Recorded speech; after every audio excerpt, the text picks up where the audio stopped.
Trump's America First policy looks like in action. Sri Lanka, Bangladesh, Nepal, তারপর Madagascar, একের পর এক দেশে বিক্ষোভ ও সরকার পতন। এগুলো কি শুধুই জনরোষ আর অর্থনৈতিক সংকটের ফল, নাকি হোয়াইট হাউসে বসেই আঁকা হয়েছিল সরকার বদলের নীল নকশা?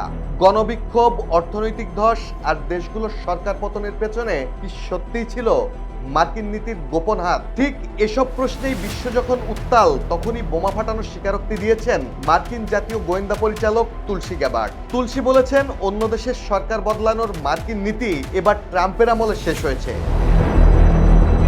তুলসী গ্যাবার্ড বলেছেন, অন্য দেশের সরকার পরিবর্তনের যে মার্কিন নীতি দীর্ঘদিন ধরে চলে আসছিল, ট্রাম্পের সময়েই সেই অধ্যায় বন্ধ হয়েছে। তিনি বলেন, দশক ধরে যুক্তরাষ্ট্র অন্য দেশের সরকার বদলে নিজের শাসন কাঠামো চাপিয়েছে।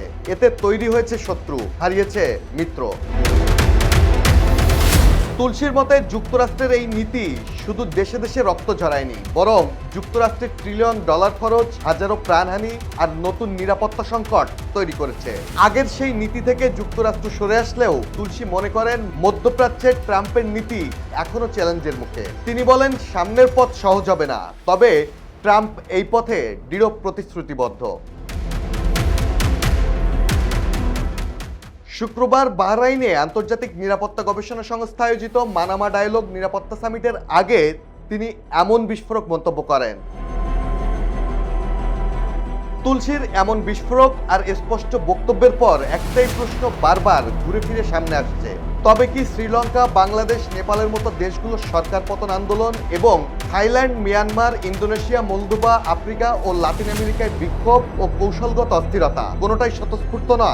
দেশগুলোর মানুষের আন্দোলন, বিশ্ব যে আন্দোলনের ঝড় দেখলো, তা কি কোনো সিনেমার দৃশ্যপট যা আঁকা হয়েছিল পর্দার আড়ালে বসে, আর পুরো কলকাঠেই নেড়েছিল যুক্তরাষ্ট্র?